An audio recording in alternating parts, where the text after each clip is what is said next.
నేను 2 సంవత్సరాలు ఈ సినిమా చాలా కష్టపడి తీశాను. నా చేతిలో ఏం లేదు, ప్రజల చేతిలో ఉంది. ఈ ప్రజలు నిర్ణయించాలి నన్ను. ఎందుకంటే నేను ఒక రియల్ ఎస్టేట్ వ్యాపారుని. నేను ఈ సినిమా, ఈ ఒక్క సినిమా నాదేదో జీవిత చరిత్ర అని చెప్పేసి నేను సినిమా తీశాను. ఓకే, అంటే నాకు చిన్నప్పుడు లవ్ స్టోరీ ఉంది, పెద్ద అయిన ఒక లవ్ స్టోరీ ఉండే. అది అంతా సినిమాలు చూస్తే తెలుస్తుంది, నథింగ్. కానీ రియల్ లైఫ్ నేను చిన్న 7 సంవత్సరాల నుంచి అప్పటి నుంచి ఎట్లా బతకాలి అనేది ఊరు నుంచి నన్ను ఏలేసి పంపించారు. ఊర్లో వచ్చి నేను హీరో అయి చూపెట్టినా, ఊరు నన్ను మెచ్చింది, ఒప్పుకున్నారు, మంచోడు అన్నారు. ఇంకా పేరు రావాలని నేను ఈ ప్రజలకు మొక్కుతున్నా. అందరు చూసి ఈ సినిమా పాస్ కావాలని మొక్కుతున్నా.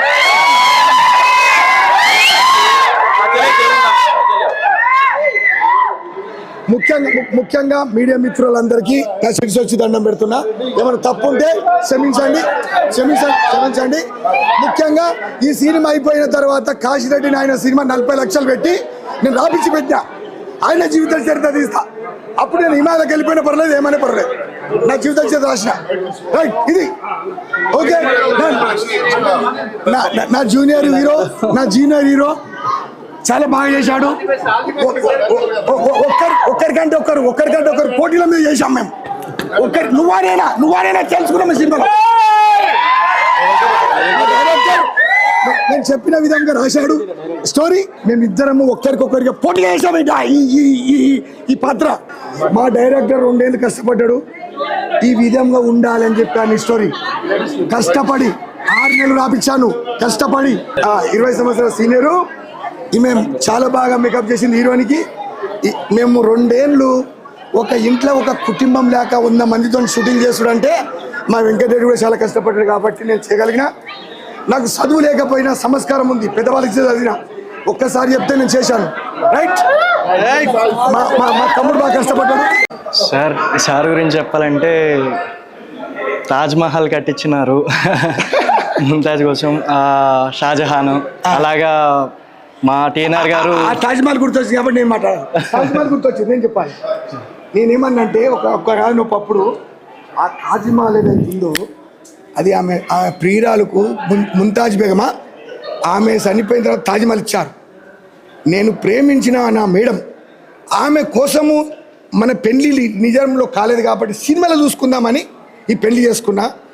ఒకటే అన్న ఆమెతోటి 4 సార్లు చెప్పాను నేను, మేడం మీరు అంటే నాకు ఇష్టం, నా ఫోన్ లేకపోతే నేను అట్ట అయితే నేను ఏడుస్తా.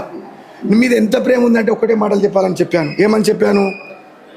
నాకు ఒకవేళ ఉరిశిక్ష పడితే ఒక కోరిక అడుగుమంటారు. నేను ఇలా చంపుతున్నా బాబు, ఉరిశిక్ష తీసుకొని నీ కోరిక ఏముందో కోరమంటే నేను ఒకటే చెప్పాను, మా మేడంను తీసుకొచ్చి నాకు ఒక్కసారి చూపెట్టండి, నాకు ఉరి తీయండి అని చెప్పాను. ఇంకా ఇంతకంటే ఎక్కువ ఆమె మీద ఎంత ప్రేమ ఉందనేదో సినిమా వస్తే తెలుస్తుంది. డన్, ఇది పాయింట్. ఈ విషయం స్వయంగా ఆమెకు చెప్పాను, ఈ విషయము ఫోన్లో చెప్పాను, మేమిద్దరం కూర్చున్నప్పుడు చెప్పాను, ఎయిర్పోర్ట్లో చెప్పాను.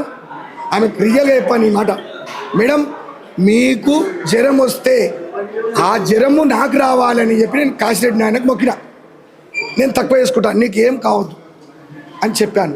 అంటే నా మీద అంత 1 సైడ్లో అనుకోవచ్చు, లేకపోతే 2 సైడ్లో. మేము 2 సైడ్లో అనుకున్నా, అది 1 సైడ్లో మారింది.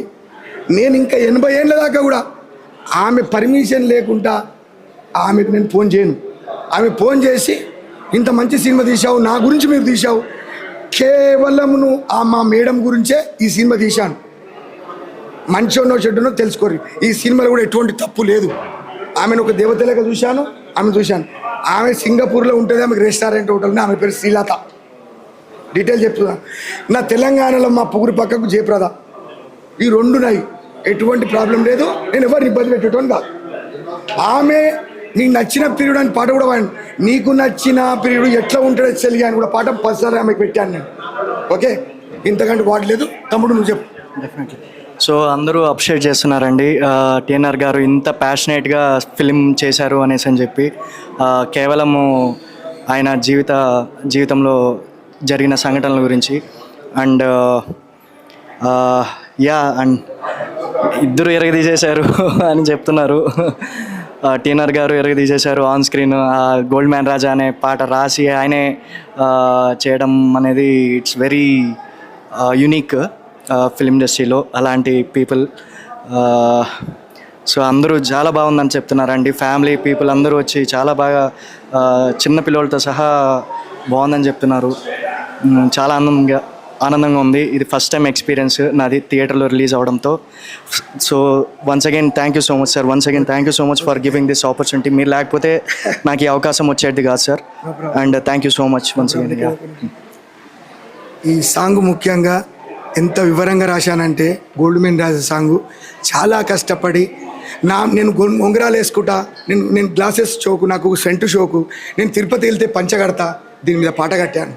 ఓకే, ఆ తర్వాత గాలిపటం దారం తెగిపోదా, గాలిపటం దొరకలేదా అంటే దారం తెగినా కానీ గాలిపటం దొరికిపోతుంది కదా, నా ప్రేమ కూడా ఒకరోజు దొరికిపోదా అనే దాని గురించి మా మేడం నచ్చుతుందేమో ఈ పాట అని అనుకున్నా. ఆమె నచ్చితే ఈ పాట ఎంత బాగుందో వాట్సాప్లో రాస్తే చాలు నాకు.